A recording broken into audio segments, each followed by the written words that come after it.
As an introduction, we may be surrounded by problems. Nalawlaw tayo ti adu nga problema.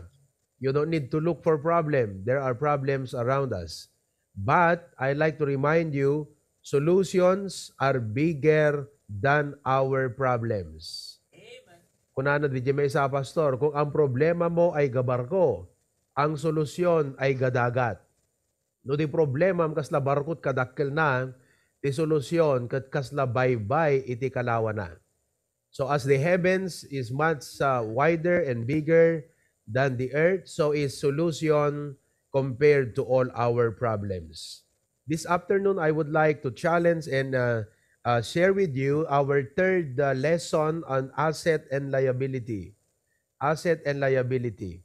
When you say asset, it's profitable. When you say liability, it's not profitable anymore. You don't gain anything from it.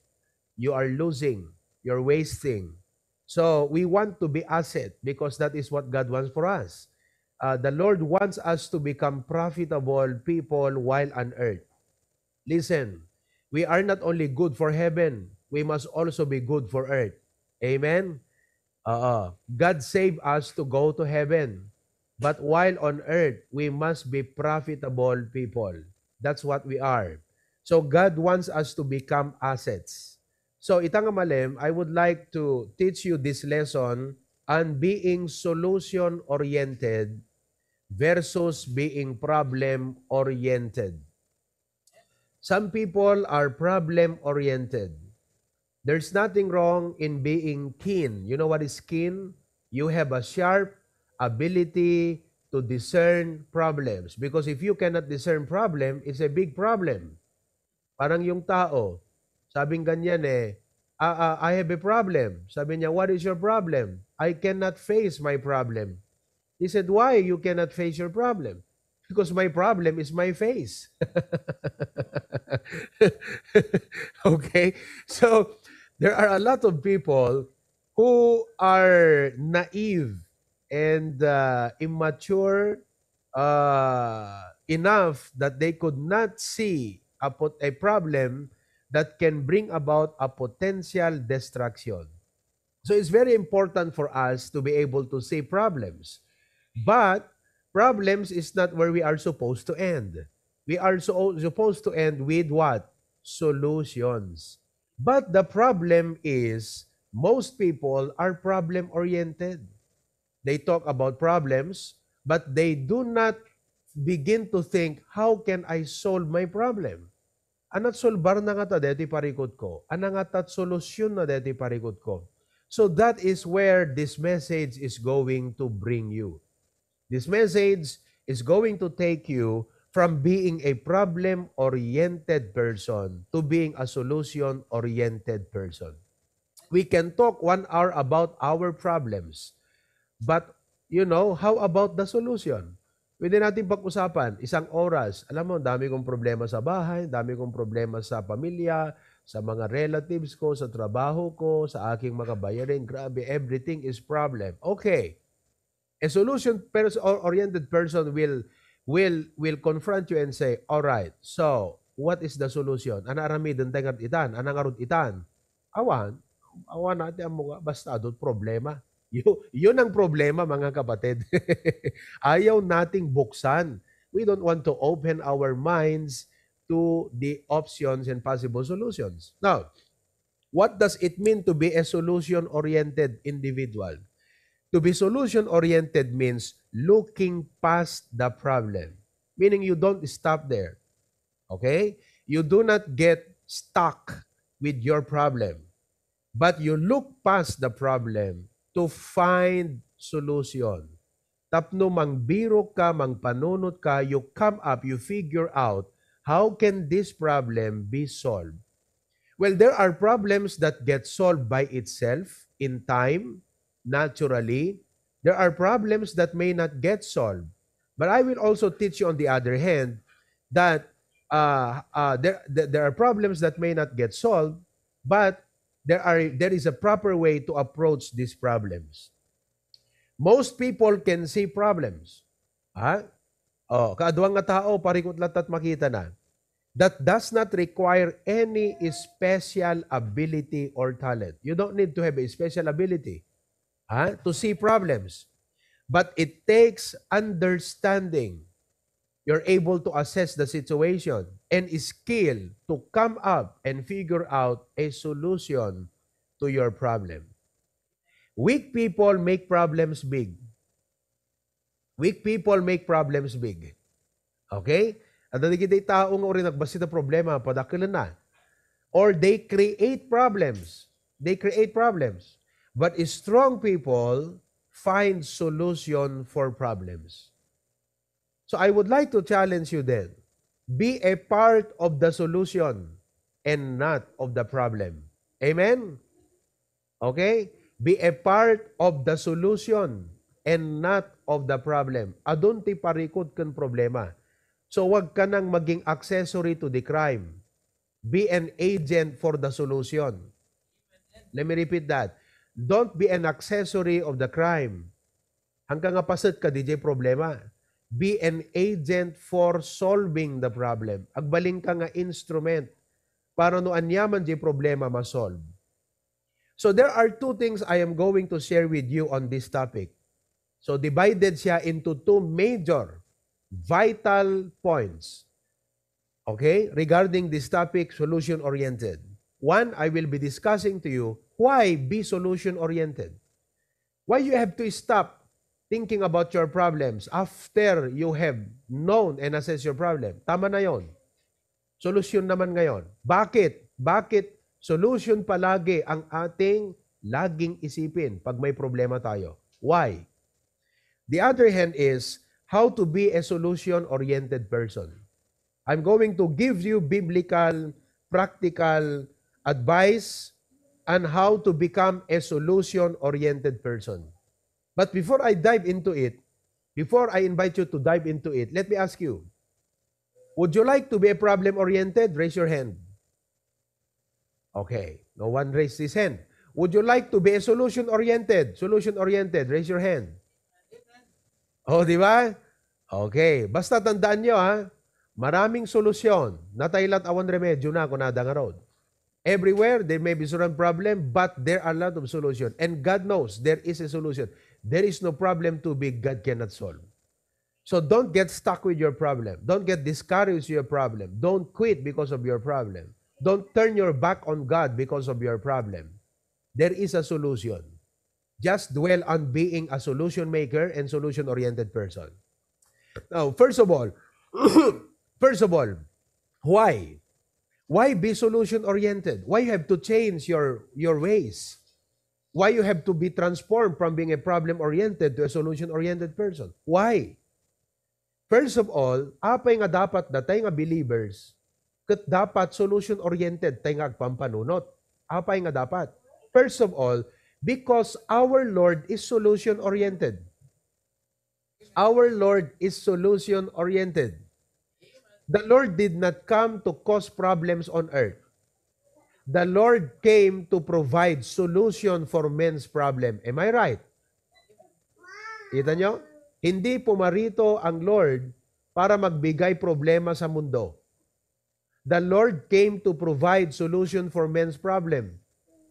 Look, during his 3.5 earthly ministry, years of earthly ministry, anong ginawa niya? Di ba? Yung mga bulag, nakakita. Oh, the blind see, dagite pilay, nakapagna, the hungry were fed. So the Lord provided solution for men's problem. You have problem, God has solution. And then, after 3.5 years of his ministry, he died on the cross. What is that? Solution for men's major problem. What is that major problem? Sin, condemnation. Itong sinasabi ng John 3:17. Look at it. John 3, verse number 17. Okay? John chapter 3, verse number 17. For God sent not His Son into the world to condemn the world. You see? God did not send His Son to cause problem. The world was already in a big trouble. May problema na ang mundo condemned. We are sinners separated from God and condemned to go to hell. So the Lord God did not send His Son to condemn the world. But what did the Bible say? But that the world through Him might be what? Saved. Tapno maisalakan itilubong. So Jesus came to provide solution. Now, during the earthly ministry of our Lord, habang ang ating Panginoon ay nagmi-ministeryo 3.5 years, you know what? He was providing solution for men's problem. You know what His enemies did? His enemies always tried to find problem, fault on Him. Walang ginawa. Everywhere Jesus went, inaabangan siya. They would go after Him and listen to all His words, and they begin to think, okay, kastiti aramidin tayo. They would always find fault. They would always find problem. They would always want Jesus to be put into trouble. That's what His enemies did. Jesus, on the other hand, was solving problem, busy solving problems. And ultimately, He died on the cross, the only solution for our sin and judgment. Kaya alam nyo, eto, if we are going to be like our Lord, then we must be solution-oriented. A church filled with believers. No timay sa nga church, isipin nyo, example, Hosanna Bible Baptist Church, Hawaii. If HBBC Hawaii is filled with believers who possess the mindset like that of our Lord, then we can really get things done. Timay sa nga church, nga digiti members na, puro solution-oriented, dakkel iti maaramidan na, maakamplesar na. But a church filled with believers who think like the enemies of our Lord cannot accomplish anything. No timay sa nga church, kat believers, kasla digiti enemies ti Apo, walang ginawa kundi they look for fault, they criticize the pastor, you know, they create problems, they become a burden rather than a blessing, then that church will never be able to accomplish anything. Be solution-oriented because first of all, our Lord is solution-oriented. Okay? Secondly, not only that, we must be solution-oriented because secondly, the Bible is solution-oriented. Amen? Dito Biblia, the book that we have on our hand is solution-oriented.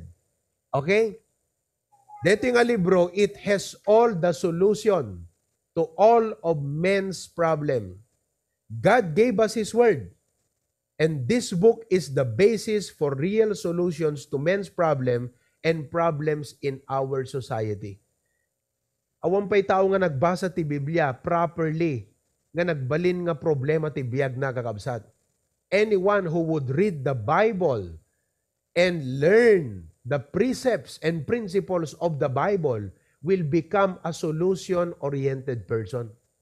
Iso nga madimot kakabsat, no, datayo kat agbasbasat Biblia, kat hantay mo't nga agbaling nga solution-oriented. It will be a conflict. It will not match because the Bible we have is solution-oriented. It solves problems of families. At dato'y ti solusyon ti problema dagiti agasawa. At dato'y ti solusyon ti problema dagiti pampamilya, dagiti sosyudad, dagiti gobyerno, iti society. This book has all the solution to men's problem. Alam nyo, if only government leaders will not just read the Bible, but learn what the Bible says, they will become good leaders. They will become good politicians. What makes a politician bad is not the Bible. Nobody ay naging bad dahil sa Bible. This is a solution-oriented book. Now, thirdly, not only that our Lord is solution-oriented, the Bible is solution-oriented.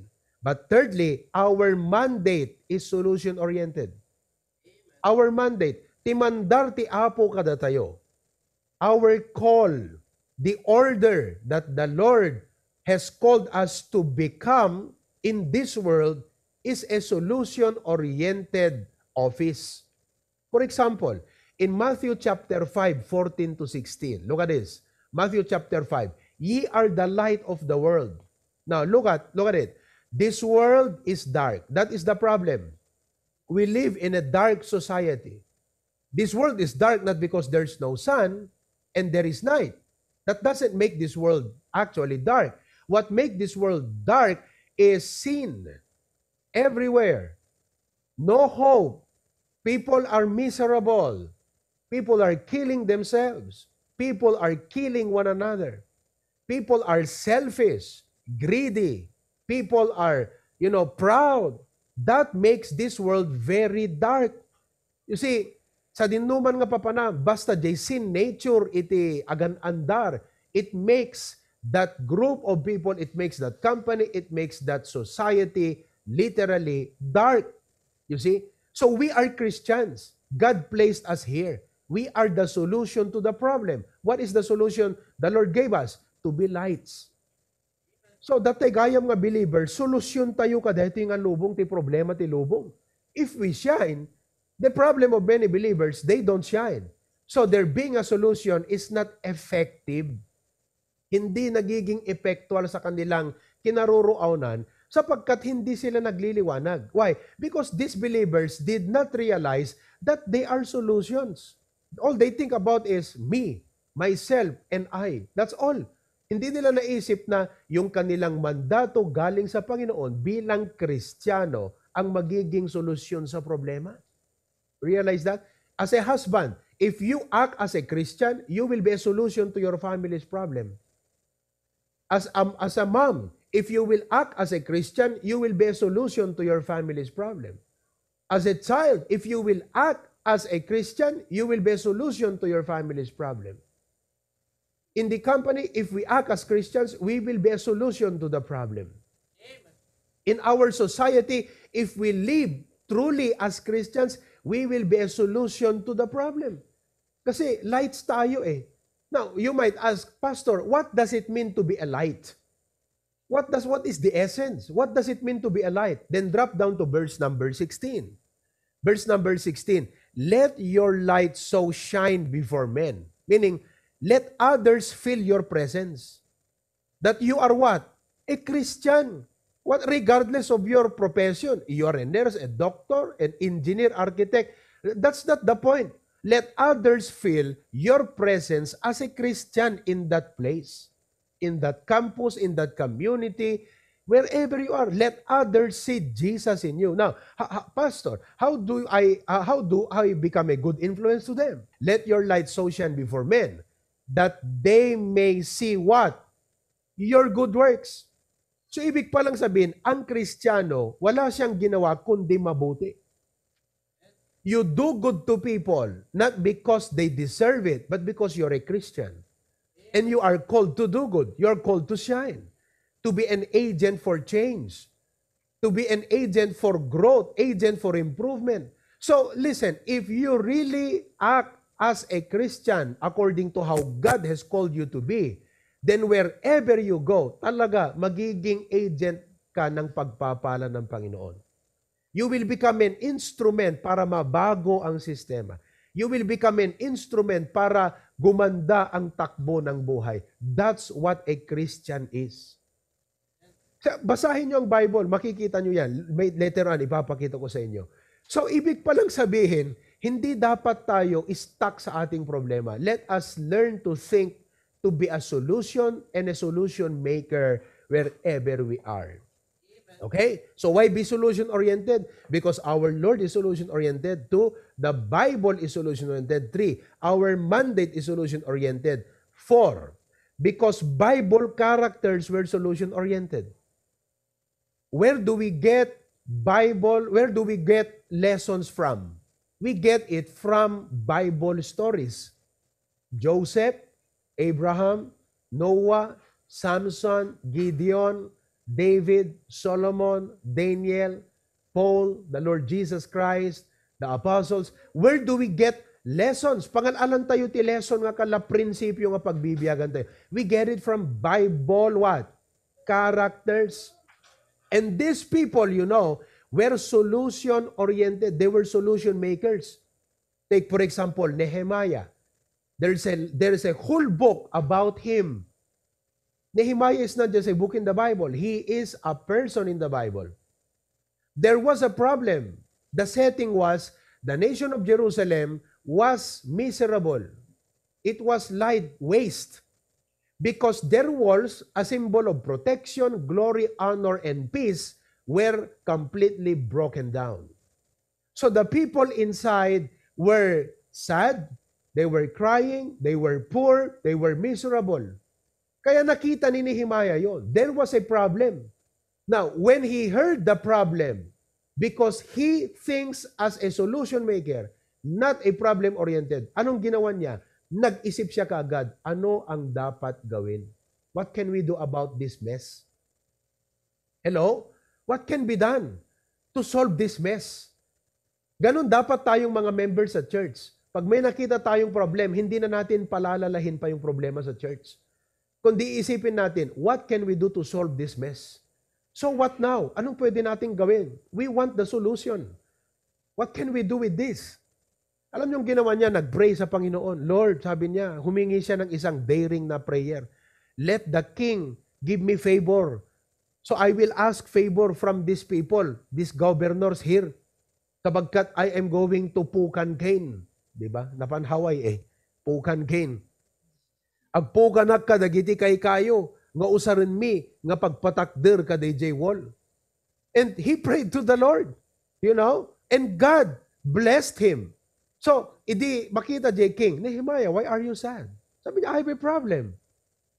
So, what is your request? This is my proposal.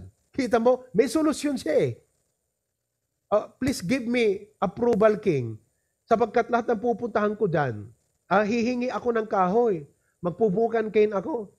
I need this wood to build the wall. Kaya sabi niyang ganyan, okay, sabi ng king, I'll grant you your request. So he went, and then he started to figure out, you know what, that night, he went around the place, nobody with him, just him and the Lord. He was visioning out, what can I do? Anong dapat kong gagawin? What is the first step to be done? He told no one about it. He just thought, assessed, evaluated, Lord, what should I do? After which, chapter 2, he talked to the people, guys, let's rise up and build. Itong gagawin natin. And then the people said, okay, let us rise up and build. They started to do the project. It was bound to a solution. And in no time, 52 weeks, the wall was rebuilt. You see, Nehemiah became a blessing to his countrymen. Why? Because he was a solution maker. Kaya alam nyo, lahat ng tao ang daming problema. Lahat tayo may problema. Pero ang Diyos may solusyon dyan. At tayo, we are called to be like Nehemiah. To wherever we are, let us be agents for change. Let us be agents na makita nila ang kabutihan ng Panginoon. Esther, you might say, Pastor, you talk about a man. How about women? Esther was a woman. She was selected personally by the king as the queen. Pinili siya. And then her people, the Jewish people, were in trouble because there was this guy, nakalimutan ko yung pangalan niya, na nagpaabot ng maling fake news. Kaya kahit nung araw pa, uso ang fake news. So as a result, the king, ordered something na mamamatay lahat itong mga Jewish. Mamamatay lahat itong mga Jewish. Here comes Mordecai, uncle ni Esther. Sabi niya, balasan ko, kunana, you are the only one who can solve this problem. You're the only one who solve this problem. Ikaw ang malapit sa king. Ikaw lang ang makakasolve ng problemang ito. So Esther said, okay, what can we do? You go talk to the king. Sana mabalyar pa yung kanyang isip dito. I hope his mind will change. So they figured things out. This is the problem. Nobody can approach the king without a prior appointment made. And Esther's appointment to meet with the king will be few weeks after pa. So how can she just go nga mapanlat ta sumrot ijayan kat makimit up jay king? Even if she is the queen, she can be executed. Bitayon da kakabsat because it's not legal. Wala she is not going through the protocol Bini-break niya yung protocol, and anyone who breaks the king's protocol means death. Mamamatay yan, mga kapatid. So, sabi niya doon sa mga Jewish people, I want you to fast and pray. Don't eat any food. I want you to fast. I want you to pray. I'm going to meet the king. Sabi nila, Esther, you will die. You know what she said? If I perish, then I perish. No matayak, di matayak lata. At least I did my part. Yun ang maganda dun Yung bang namatay na tayo, hindi man lang tayo gumawa ng paraan. Kaysa yung namatay tayong gumagawa ng paraan. Mas okay yun eh. You realize that? So, anyway, Esther went and they opened the door. Siyempre, kinakabahan siya. Kinakabahan talaga siya.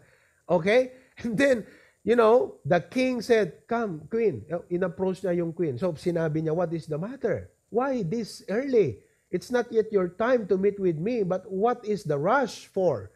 So, sinabi niya, "King, my people is in problem. They're in trouble. Mamamatay sila ganito." The king granted her request. Nabago. Hindi nabago yung law, pero sabi ng queen, "Okay, this is what we are going to do. This is a solution to the problem." You see, babae yun, pero nakapag-isip pa ng solusyon. Kaya mga kapatid, let us be solution-oriented. Hala, puro parikot ibang panunutan tayo. Agpanunot tayo, anat solusyon. Because these points are telling us now, nakabilbilid. These are very important points to consider why you should be thinking of solution. Amen. Ito. So, our Lord is solution-oriented. The Bible is solution-oriented. Our mandate is solution-oriented. Bible characters are solution-oriented. Number 5, why you should be solution-oriented. Because Satan is a problem maker and offers bad solution. Kaya't mga rod nga dagiti kakabagyam, ti solusyon nga dakadakwa, dagadjay, aggapugan satanas. Samantalang addaking ka, iti mensahe nga makatulong kadakwada. Halimbawa, yung mga barkada mo, alam mo na they don't know Jesus Christ yet. Your relatives, your cousins, they don't know Jesus Christ yet. And they're enjoying their life in this world. They may have money, they may have position, they may have a lot of things in life, but that is just a temporary solution to their sadness. That is just a temporal kalatiarig nagat mefenamic acid lakadakwada deta, just as a temporary pain reliever. Once the medicine is gone, the effect of the medicine is gone, the pain is back. Kaya ang tao, kaya tingnan nyo ngayon, ang daming mga places where people go to visit, places go to unload their problem, resorts and all. Why? Because these are temporary solutions to men's sadness and loneliness in life. Okay? Well, I'm not saying that these are completely wrong.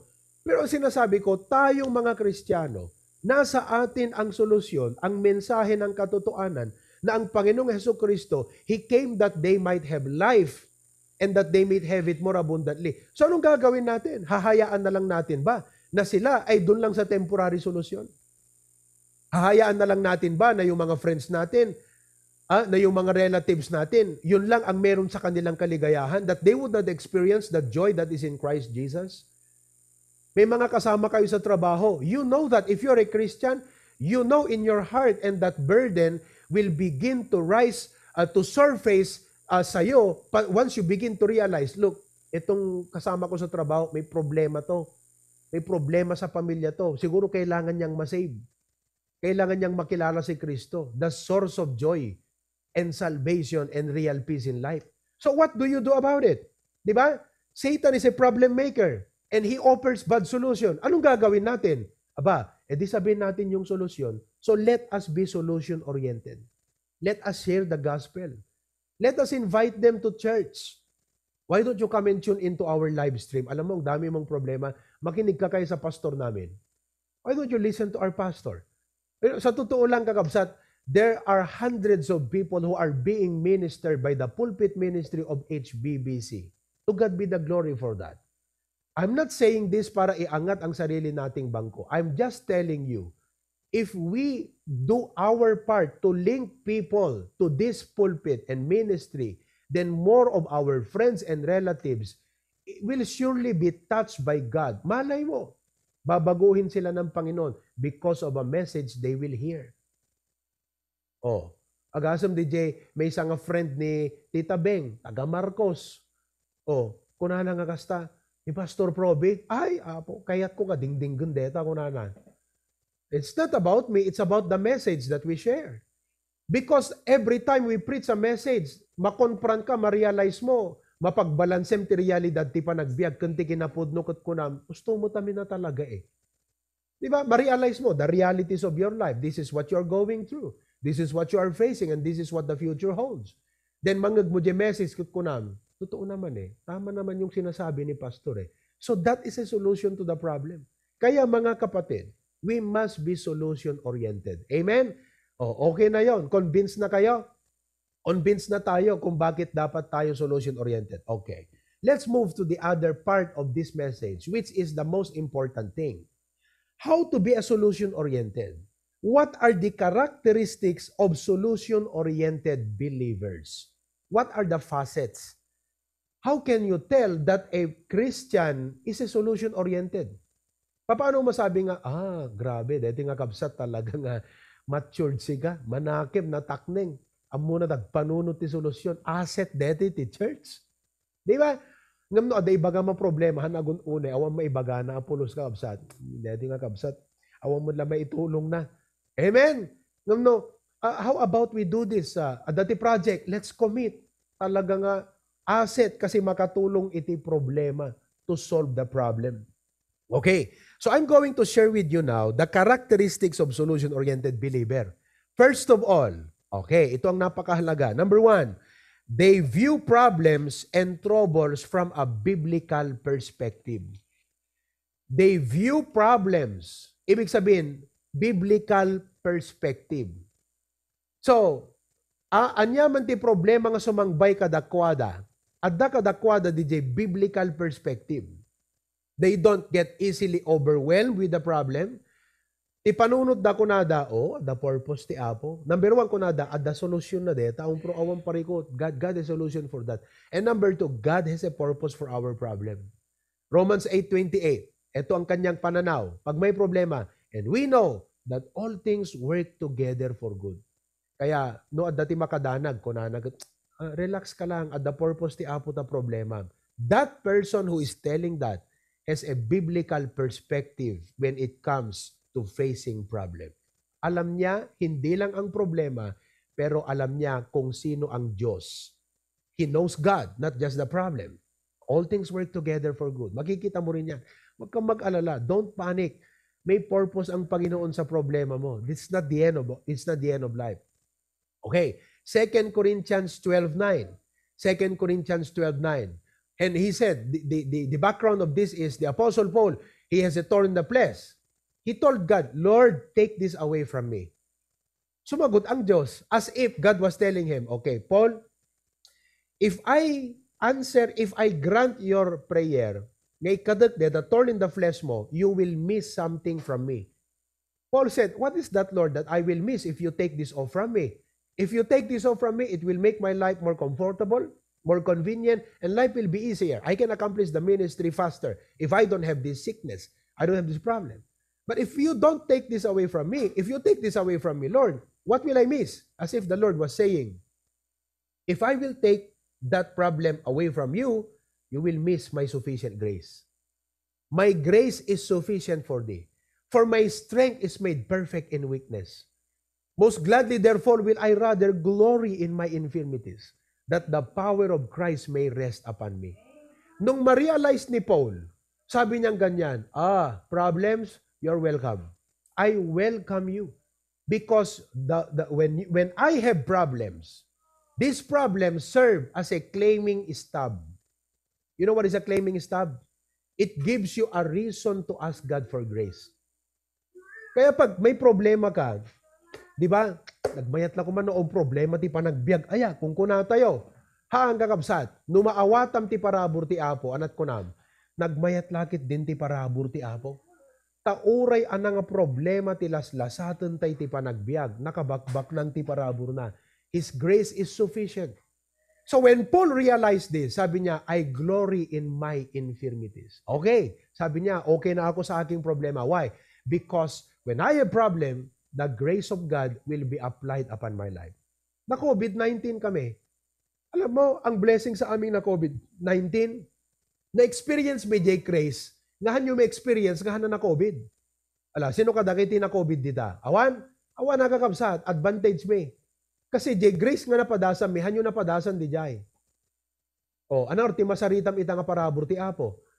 Did you know nga ti parabor ti Apo, kat saan lang nga ti testimonyo kat adut kwartam. Hala nga di grace ti Apo. Most people think that the grace of God is only what?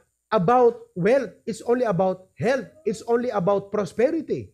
When you're prosperous, when you're healthy, when you are well, sabi nila, this is the grace of God. Listen, ang grace ng Panginoon hindi lang po limited sa prosperity. Ang grace ng Panginoon is also felt in problems, even in times of poverty, in times of persecution, and listen, as a Christian, the Lord does not want nga alaon na tayo di langit that we don't experience these ingredients of grace in our life. It is a must. So as a believer, dapat maunawaan mo na yan ngayon. Na every time may problem ka, sabi mo, Lord, thank you that you're allowing me to experience your grace on this side of heaven. Kasi wala pa ako dyan eh. Sa langit wala nang beer. Sa langit wala nang problema eh. Sa langit wala nang problema. So God allows us to experience His grace on this side of heaven through those trials and problems in life. And actually, what happens? It makes you a better Christian. Kasi di grace ti Apo eh. Kalakada kam idat tagakabsat. Uri di kam pe agbaksin agad. Ma-COVID kam lata. Ngam adda antibodies mi na para COVID. As if nakakabaksin kami. Oh. So, DJ ti blessing ti na COVID.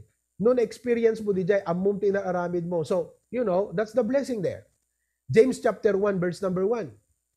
Oh, count it all joy, verse 2, when you fall into diverse temptation.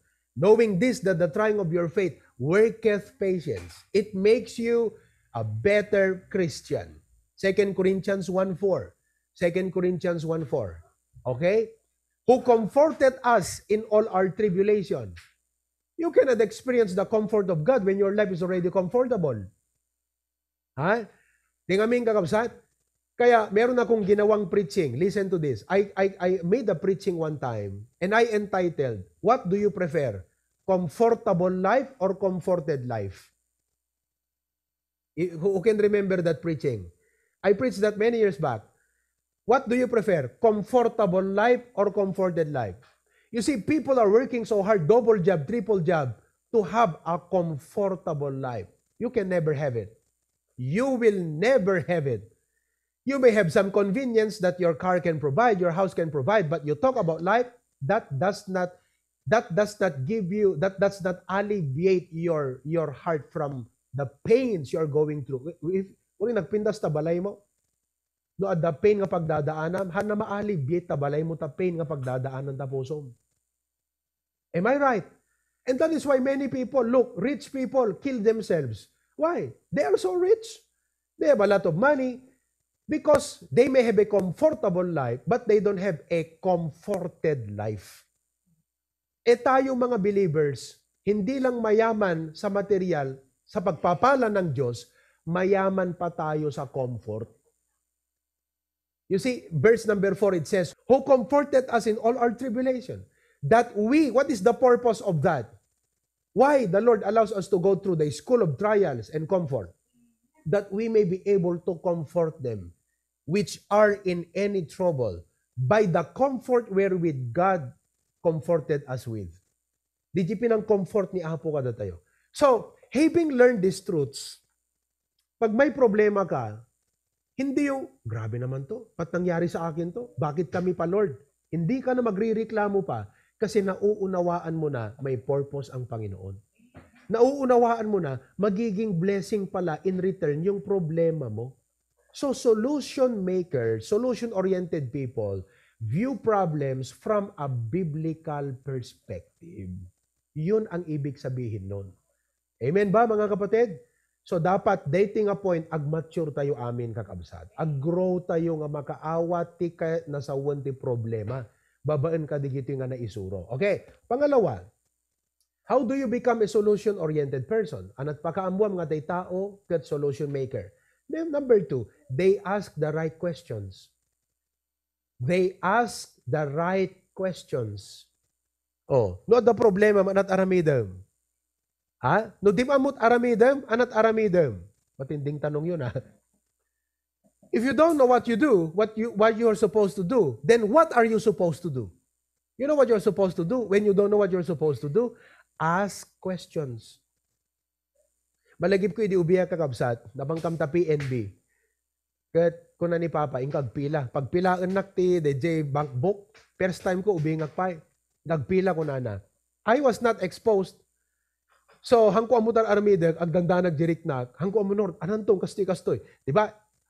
Basta anyaman nga baro nga banag, hangka pamilyar, anything you are not yet familiar with, there is a mixture of what? Nervous, diba? Nervous ka, anang arudan. Kasi you're not yet familiar with the system. So, I was not familiar with the system. The system was not really known to me.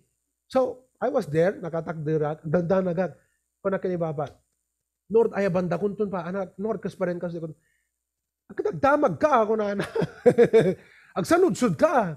Dangiwat mo, di ka agsaludsod ko na kaniyak. Gusto ka kabsat. Kasi no, daparikot mo, kung awan ti solusyon na, gadi agsaludsod ka, anat aramidag ko na ma.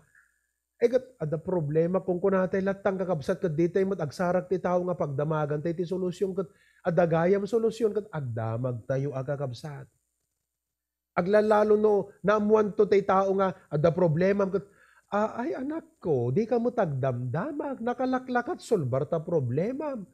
10 plus 10 equals 20 lang. Di ka mo tagdamdamag anak ko nakalaklak ka. May sa oras mo nga solusyon baro nang. Oh, you realize that? They ask the right question. I will give you a biblical example. Okay? Exodus 4:1-5. Exodus chapter 4. Now, Moses was facing God in the burning bush. DJ, may sanga kayo nga di mo't mapupuuran ngem sumsumged.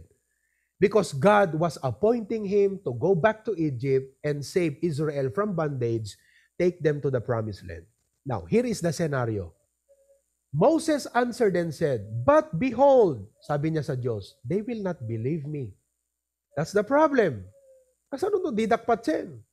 They will not hearken unto my voice. Sino ako mga dingganda? Why would they believe me? For they will say, "The Lord hath not appeared unto thee." Hawan. Verse number 2.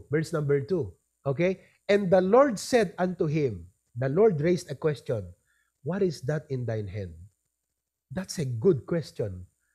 That's a good question. What is that in thine hand? Ana deta addayan ta imam ko na ni Apo Diyos. And he said, a rod. You know what God is saying? He could have said right away, Moses, that is the solution. Pero hindi sinabi ng Diyos that is the solution eh. Ipinakita niya kung papaano na yung rod sa rukod. Solusyon pala sa problema niya. They will not believe me. They will not hearken unto me. Paano na itong rod? Solusyon doon. Hindi maniniwala. Ipapakita ko ba? Listen, the Lord sent me. Am I going to do that? The Lord displayed a miracle. Verse number 3. And he said, "Cast it on the ground."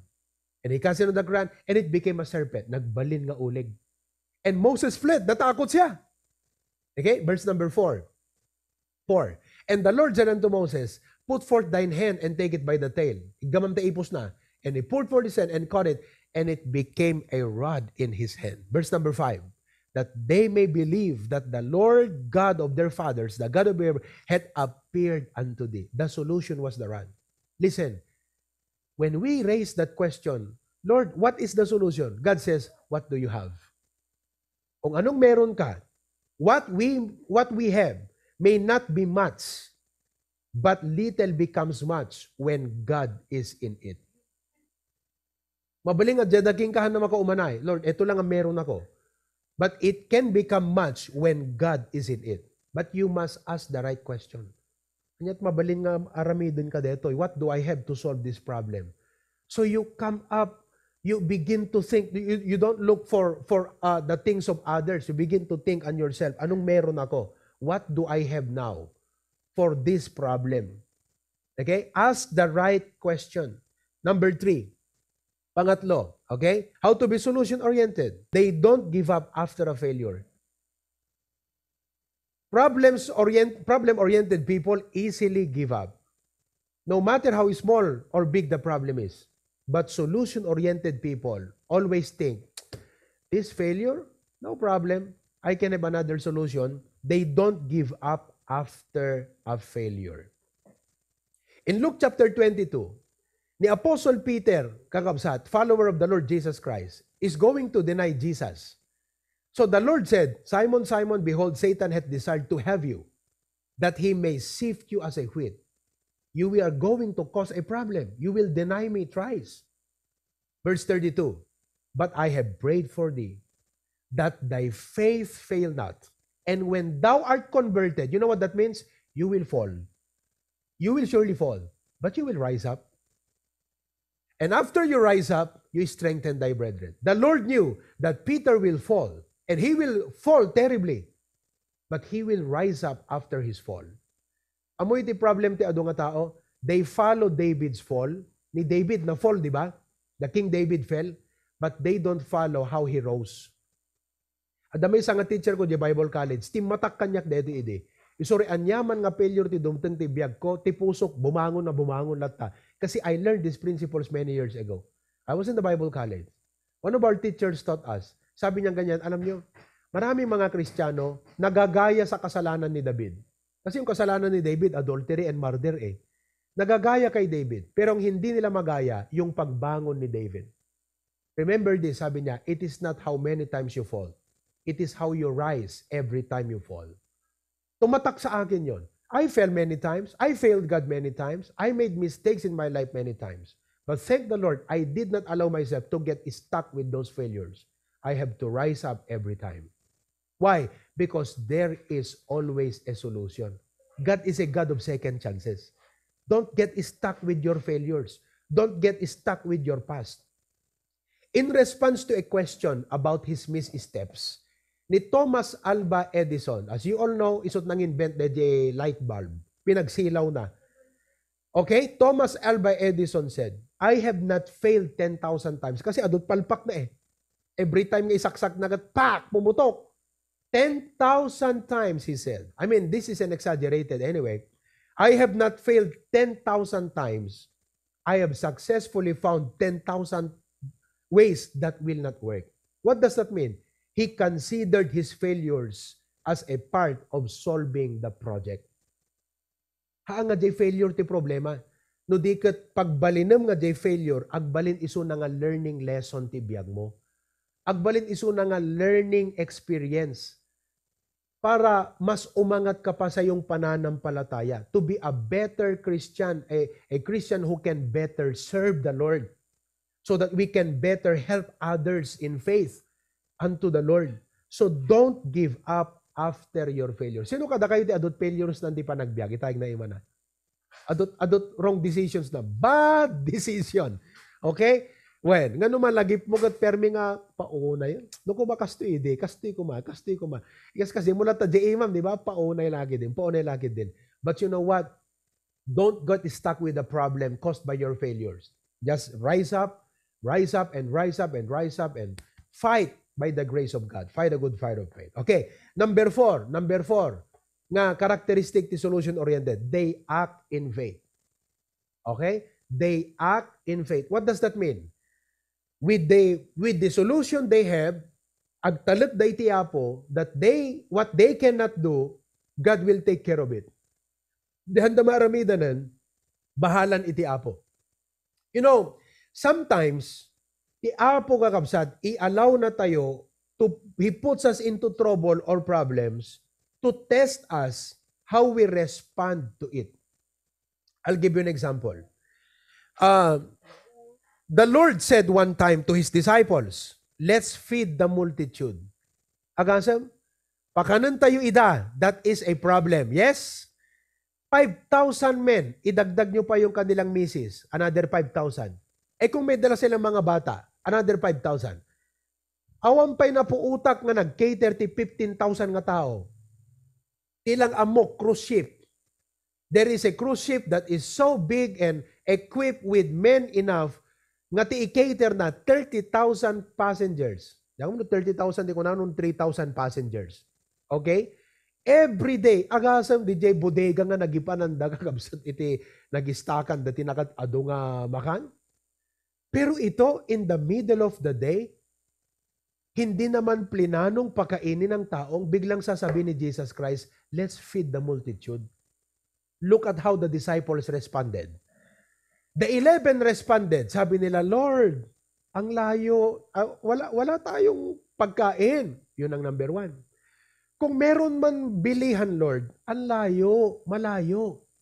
Number 3, Lord, kung may bibilhan man tayo, we don't have enough money to buy it. And if we are able to buy it, sabi ng mga disciples, just send the disciples away. Yun ang solution nila. Send the disciples away. Pero ang sabi ng Lord, let's feed the multitude. But you know what? Listen. There is a guy, his name is Philip. He's not always mentioned in preachings about the 5 loaves and 2 fishes eh. Kasi di ka na mention, jay lad, ni Jesus, kan jay nanang jay lad, nga nag-prepare, jay tinapay ken ikan, nga balon jay ubing. But Philip is not always mentioned. This time, I am going to highlight Philip because of this lesson. You know what? There is one among the 12 nga nagpanunot, nag-take initiative, nga nagsapol timakan. Okay? Nasarakan na di ubing. Alright? Nakita na di ubing. Kunana, Lord, there is a lad here. At the 5 tinapay na, at the 2 nga ikan na, but it cannot feed everyone. Ibig sabihin, the good thing with this person, commendable. Bakit? Nag-take initiative nga nagsapol ti remedyo. He was not passive with the problem. Unlike the 11, very passive. Adayo paggatangan. Awan kwarta tayo. Di tayo nakaluto. Kung kuna, dalat ta kakabsat. Ngam deto ikat nag-take initiative. Nagsapol iti solusyon. Kat amuna nga sana makaumanay, ngam apay nga imbaga na pelagan apo, di ba? Meaning, adda pa mati na he acted in faith. Kat kuna na, Lord, what are these among so many? Jesus said, bring it here. So, nagkararag ni Apo Jesus, sabi niya, mga lakay, basket yon. Ako nang bahala. Pack. The multitude were fed. Adapay sobra nga 12 baskets full of loaves and fishes. Why? Because there was one man in the group who took the initiative to find a solution even though it's not much. Kakabsat, when you have a problem, the Lord does not want you to be passive. Agpanunot kat solusyon hanga awamad kung kunatay lata. Agpanunot tayo ti solusyon. Tanuhan man nga makabaal di solusyon, isot ikamang mo ti Apo kat kunam, Lord, this is only what I have. Bahala ka na sa rest. This is only what I got, Lord. But we must act in faith. Whatever we have may not be much, but little becomes much when God is in it. Lastly, number 5. I will close here. Solution-oriented people, they are willing to serve. They are willing to serve. Problem people, solution makers are always willing to serve. What they have, okay, I'm willing to share it. I'm willing to contribute it. Why? Because ti panunod da, masolve the problema. Let's get the project done. Let's get the job done. Dapat ma-accomplish. So here is what I have. I am willing to share it. And praise the Lord, we had a project in Claveria. To God be the glory. Literally, practically, all of you were solution makers to this problem. To God be the glory for that. As of this time, deti church tayo ti Bacarra kakabsat, our COVID hotline team is a part of the solution. Imagine uri adam amum nga politiko dito, that is not the solution to your problem. You know why? Because even the politicians themselves are solving problems beyond their capacity. So uri adam amum nga politiko, hanna kung na itikap-kapot itatagagabsat. Protocol is protocol. And even there is a protocol. Ang hirap ngayon diba? Rising. I was checking the news last night Hana bumabat sa nga gasot. Hana pa'y bumabat 2 gasot. Iti maidagdag nga new COVID cases tayo dito Ilocos Norte. Ang masaklap doon, itong ating mga nurses, yung iba, na-COVID na rin. So, the able cannot attend to the disabled anymore. That is a big problem. And as a church, we don't want to add burden to that problem. Nagmadimot nga, pati pwede, baptist, problema. So we don't want to be a problem anymore. So what did we do? Okay? We came up with this solution. We opened up the COVID hotline team.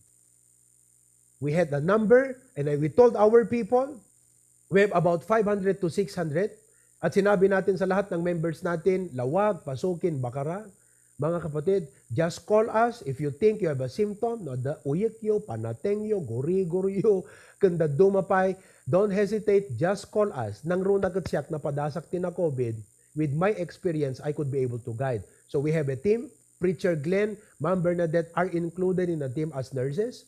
We have Lester, a fresh graduate in the medical school. Kagagraduate niya. And I tap him doon sa Lighthouse Bible Baptist Church. Lighthouse Bible Baptist Church is monitoring almost 200 patients in the Philippines. Initiative ito ni Pastor Ruben Abante.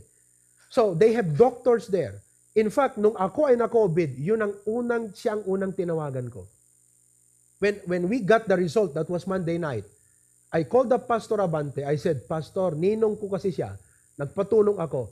Pastor, sabi ko, positive kami ni Mrs. May iwan tong mga bata. Is there any way that the protocol can give allowance for us na hindi na lang kami kukunin?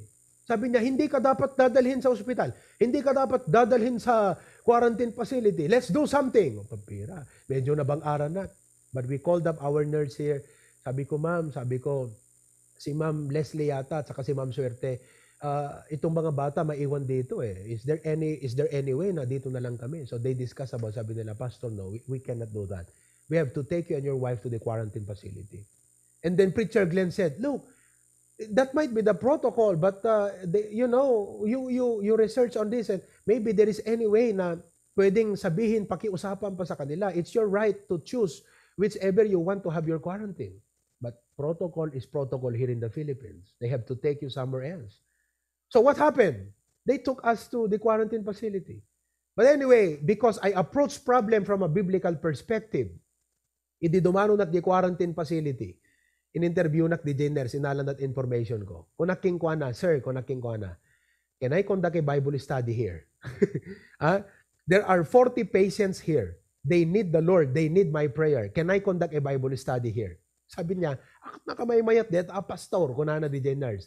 The following night, I conducted my first Bible study in the quarantine facility. You see, God has a purpose. Naging blessing tuloy. I approach problem from biblical perspective. So from that experience, okay, gumaling kami as a family, nalasat me, new life by the grace of God. Eto ngayon, rising cases, umat-aduti, di Pilipinas, wave, talagang antindi ngayon. So sabi ko, na-observe ko, amom, da kami ide, tingnan nyo ha, makontact trace ka ita, maswab ka tong bigat, result addan the following day. In 3 days time, nakaset up di pagplastara mount. Okay? Ita, no primary contact ka, you might wait for 2 days before nga tawagan da ka. Tika ado handa matratar tika ado, right? That's a big problem. May schedule ka maswab, you wait for 3 to 4 days. So that's what? 5 days already. After your swab, mamuam ti result, another 4 days, at may forward, pala unyon, hindi ka aduna. That's more than a week before nga mapangka di quarantine facility. And if you are symptomatic, every moment counts, no, the COVID mo. No nakapsot ka, every moment counts. Naisip natin yun. Kaya sabi natin, let's help the government. Let's just take care of our own. Hante ipalubusan nga, maging dagdag problema pa tayo sa ating LGU. Pamilya tayo. Meron tayong human resources. Meron tayong medical people. Meron tayong pharmacist dito. Meron tayong mga na-COVID na. Let's take care of our own.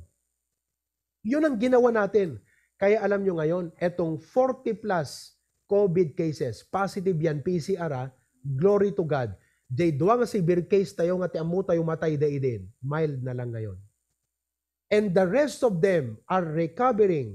And some of them, iti kalman, nag-graduaten iti quarantine di kalman.